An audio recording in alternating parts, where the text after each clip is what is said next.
여러분 한번 따라하시죠. 나는 변할 수 있다. 우리는 변할 수 있다.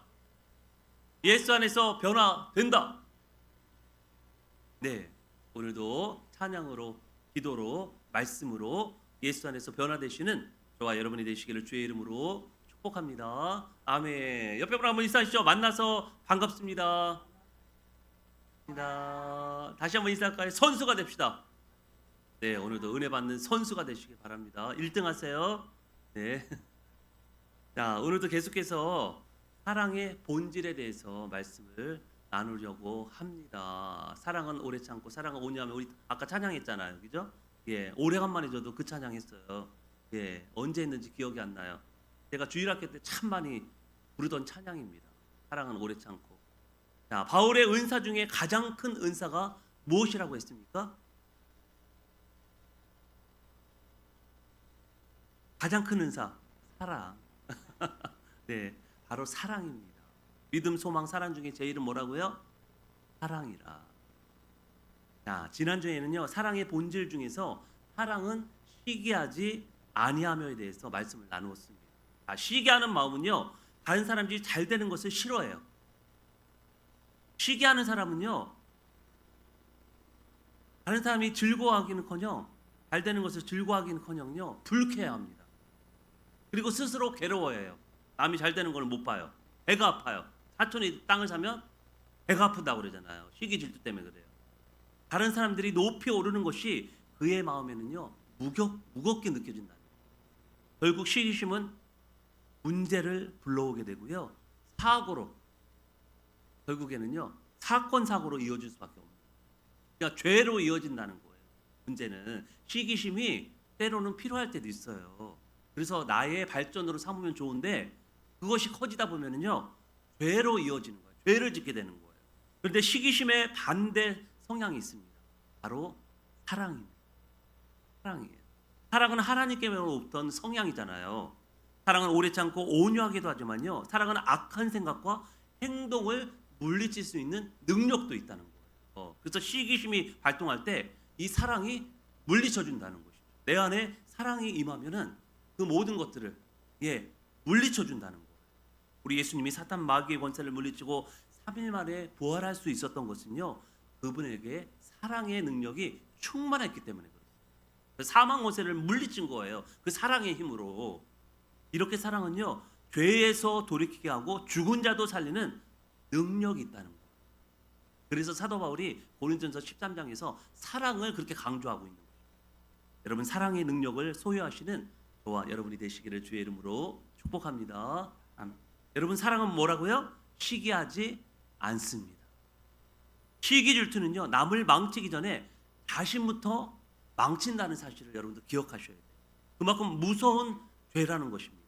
사실 시기 질투 없는 사람이 어디 있겠어요. 그렇지만 그것이 지나칠 때 죄로 이어질 수 있고 자신을 망치고 남을 망칠 수 있게 된다는 것을 여러분 기억하셔야 됩니다. 하나님의 뜨거운 사랑을 본받아서 서로 사랑하며 살아가시기를 축복합니다. 자, 오늘은 사랑의 본질 세 번째, 사랑은 자랑하지 아니하며. 자랑이라는 것은요, 자기가 가지고 있는 것이나 자신이 어떤 사람이라는 것을 자랑하여서 다른 이들이 그 점을 분명하게 느끼게끔 행동하는 것을 말합니다. 성경에 보면요, 대표적인 인물이 누구예요? 히스기야 왕이잖아요, 여러분. 히스기야 왕 아시죠? 성경 공부 시간에 오후 시간에 배웠잖아요. 히스기야 왕. 병들어서 하나님 앞에 기도했더니 하나님께서 몇 년을 생명을 연장시켜 줬어요? 15년. 당장 15년. 1년도 아니고 2년도 아니고 당장 15년을 연장시켜 줬어요. 이때 바벨 왕 무로닥 발라단이요, 히스기야가 병이 났다는 그것을 축하해 주기 위해서요, 사절단을 보냈습니다. 근데 축하해 주기 위해서 보냈어요? 거짓말이죠. 정탐하기 위해서 핑계거리를 대가지고 사절단을 파견한 거예요, 예루살렘으로. 근데 문제는요, 히스기야가 기쁨에 들떠가지고 왕궁에 있는 모든 것을 다 자랑했어요. 군사가 몇 명이고 무기가 어떻게 되고 금이 몇 돈이고 은이 몇 돈이고 이거 다 자랑했습니다. 결국요 이사야 선지자한테 혼쭐이 나고요. 하나님이 노하셔가지고요. 결국 남유다는요 바벨론에게 멸망을 당하고 말았습니다. 586 BC 586년에 자랑하다가 망한 거예요. 사람이 자랑하다가 망하는 거예요. 결국 다니엘서도 보면은요 바벨론을 중근동 최고의 강대국 자리에 올려놓은 인물이 있는데요. 바로 느부갓네살 왕입니다. 네, 성경부 시간에 이것도 배우셨어요. 느부갓네살. 그도 역시 자랑을 하다가요 비참한 꼴로 추락하고 말았어요. 다니엘서 4장 30절에서 33절의 말씀을 저와 함께 한번 읽어보도록 하겠습니다. 먼저 30절 31절입니다. 시작. 나 왕이 말하여 이르되 이 큰 바벨론은 내가 능력과 권세와 나의 도서로 삼고 이것으로 내 위엄의 영광을 나타낸 것이 아니냐 하였더니 이 말이 아직도 나 왕의 입에 있을 때에 하늘에서 소리가 내려 이르되 느부갓네살 왕아 내게 말하노니 나라의 왕위가 내게서 떠났느니라. 예, 그 다음에 32절 33절을 읽겠습니다. 시작.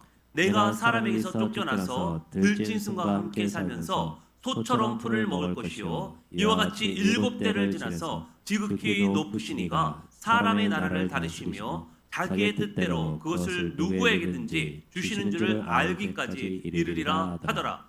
바로 그때의 이 일이 나 느부갓네살에게 음함으로 내가 사람에게 쫓겨나 소처럼 풀을 먹으며 몸이 하늘 이슬에 젖고 머리털이 독수리 털과 같이 자랐고 손톱은 새 발톱과 같이 되었더라. 느부갓네살이 어떻게 했다고요?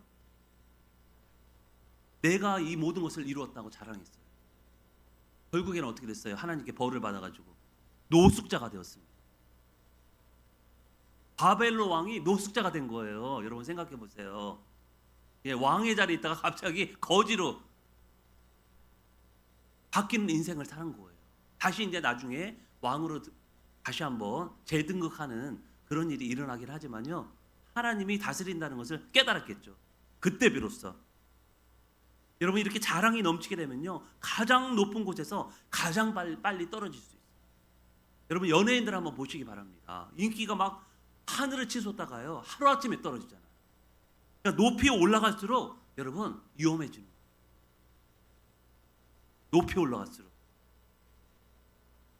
여러분 교회 생활에도 롱런하기 위해서는요. 오래 버티기 위해서는요. 겸손해야 됩니다. 이렇게 자랑질하고 교만하면은요. 결국에는요. 오래 못 버텨요. 교회 생활도. 신앙생활은 어떻게 해야 된다고 제가 늘 강조하죠. 첫 번째도 겸손, 두 번째도 겸손, 세 번째도 겸손하게 그렇게 생활해야 돼요. 겸손한 사람이 되기를 축복합니다. 그럼 겸손한 사람이 하나님의 사랑을 받아요. 근데 교만한 사람은 하나님이 가장 싫어하십니다. 이 자랑질이 바로 그거예요. 교만이거든요. 다음 시간에 이제 교만에 대해서도 우리가 말씀을 나눌 텐데요. 이 자랑도 바로 교만에 속하고. 여러분 사람이 모인 곳에 금해야 할 말이 있다는데 그 1위가 뭘까요? 1위. 예, 사람들이 금해야 될 뭐 3가지, 7가지 이렇게 얘기를 해요. 인터넷 찾으면 많아요. 첫 번째가 뭘까요? 첫 번째 자식 자랑. 바로 자식 자랑질이에요. 이게 첫 번째로 하지 말아야 돼. 금기어가 자식 자랑이에요. 왜냐하면요, 이렇게 자랑하다 보면요, 듣는 사람을 막 지치게 합니다. 피곤하게 해요. 과도한 이 자랑은요, 상대방에 상처를 줘요. 자식을 자랑하는 건 좋은데 상처를 주니까 문제인 거죠. 상처를 주니까. 자식 자랑은 그 중에서도 상대방이 가장 싫어하는 말이에요. 아무리 자식이 자랑스러워도 과한 이야기는 여러분 상처를 주고 피로감을 줄 수밖에 없습니다. 그래서 옛말에요. 부모는 자식을 자랑하지 말고 자식은 부모를 흉보지 말라는 옛말도 있어요. 이거 맞는 말이에요? 틀린 말이에요? 맞는 말이잖아요. 지당한 말씀 아닙니까? 지나친 자랑은 삼가는 것이 좋다는 거예요. 여러분 교회에 오시면요. 자식 자랑, 돈 자랑, 정치 이야기, 지역 이야기 이런 거 요딴 거 자제해 주셔야 돼요. 예? 상대방을 상처를 줄 수가 있어요. 저도 목호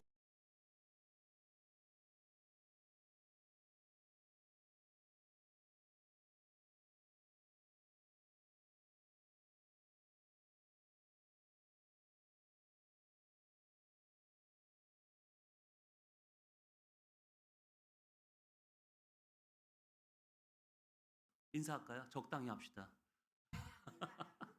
자식 자랑 적당히 하세요. 돈 자랑 이런 거, 땅 자랑 막 이런 거 적당히 하셔야 돼. 자, 다른 사람이 부자가 되고 만사가 잘 되는 것을 보면 시기심이 발동돼요.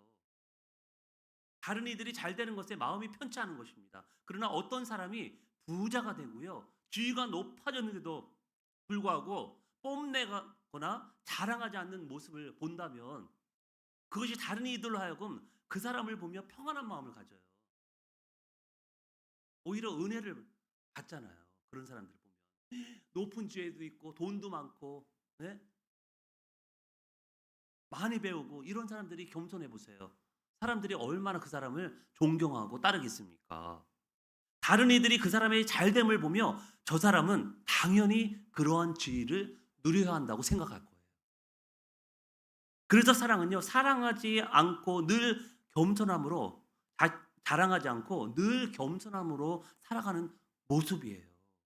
저와 여러분도 이러한 사랑의 모습과 겸손의 모습으로 살아가게 되기를 주의 이름으로 축복합니다. 자, 요즘 부모들 사이에서 자식 이야기가 나오면은요, 거의 자동 발사처럼 자랑이 섞인다고 하죠. 성적이라든지 진로라든지 뭐 어디 좋은 대학에 들어갔다는 등, 뭐 수상을 했다는 등, SNS에 뭐 올린 뭐 우리 자식이 잘생겼다는 등, 이쁘다는 등, 그죠? 그런데 한 목회자가 이런 질문을 던졌대요. 여러분 자녀에 대해 가장 많이 말하는 사람은 누구일까요? 부모들은 당연히 말했습니다. 부모죠. 그런데 그 목회자는 이렇게 말했습니다. 아닙니다. 자녀 자신이 제일 많이 말합니다. 부모의 말이 아니라 부모의 눈빛과 반응으로요. 아이가 시험을 망쳤을 때 괜찮아 말하면서 실망한 얼굴을 보이면 아이는 이렇게 번역을 해요. 나는 성적으로 사랑을 받는구나. 아이가 잘했을 때만 자랑하고 못했을 때는 말이 줄어들면 아이는 이렇게 배우는 거예요.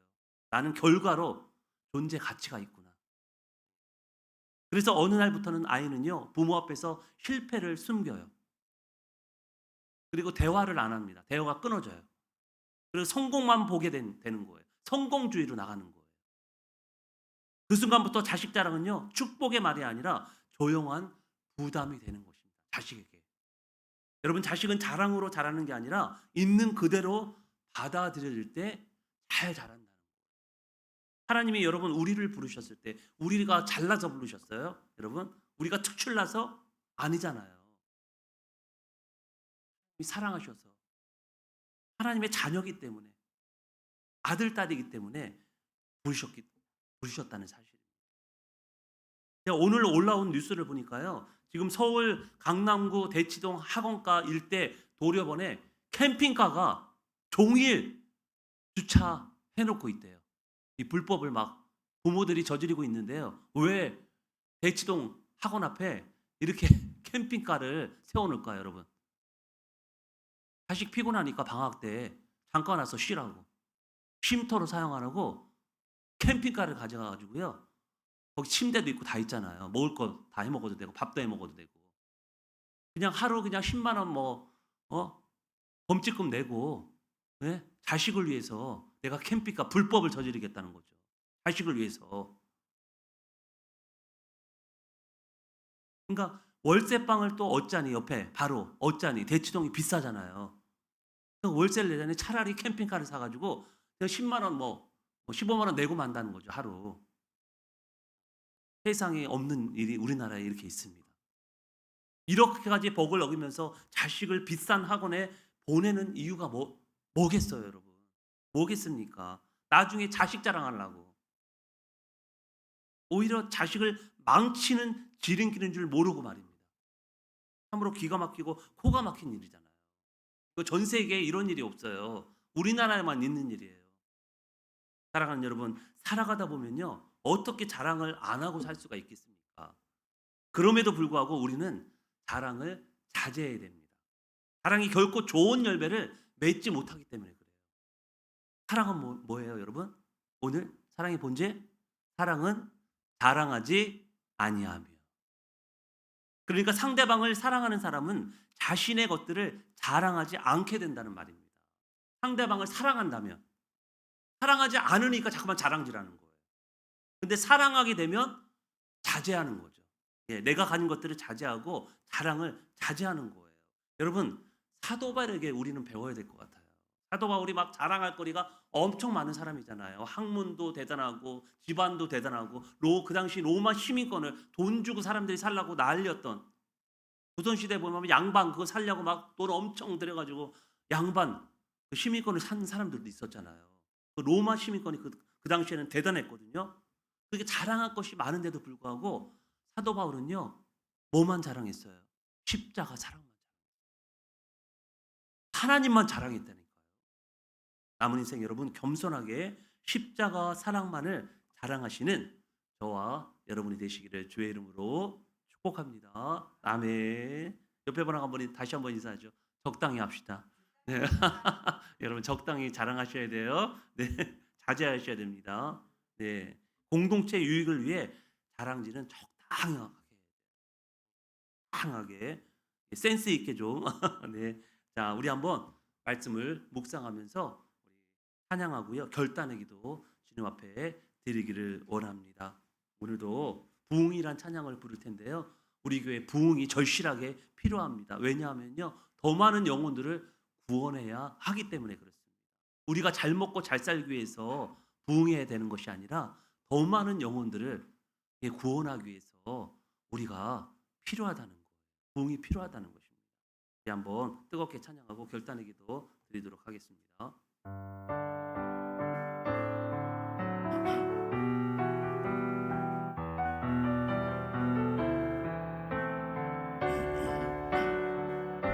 이 땅의 황무함을 보소서.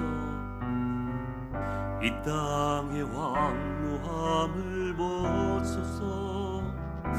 하늘의 하나님, 긍휼을 베푸시는 주여, 우리의 죄악 용서하소서. 이 땅 고쳐 주소서.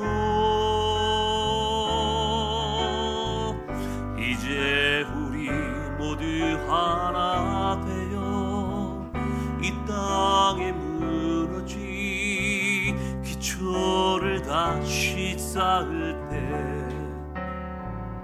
우리의 우상들을 태우시 성령의 불 임하소서. 부흥의 불길 타오르게 하소서. 진리의 말씀 이 땅 새롭게 하소서. 은혜의 강물 흐르게 하소서. 성령의 바람 이제 불어와. 주의 영광 가득한 새날 주소서. 주님 나라 이 땅에 임하소. 부흥의 불길 타오르게 하소서. 부흥의 불길 타오르게 하소서. 진리의 말씀 이 땅 새롭게 하소서. 은혜의 강물 흐르게 하소서. 성령의 바람 이제 불어와. 주의 영광 가득한 새날 주소서.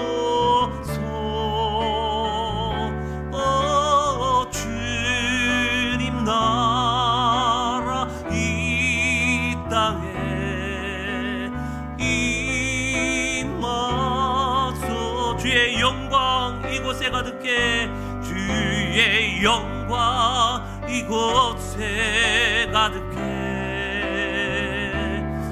우린 손에 주님과 함께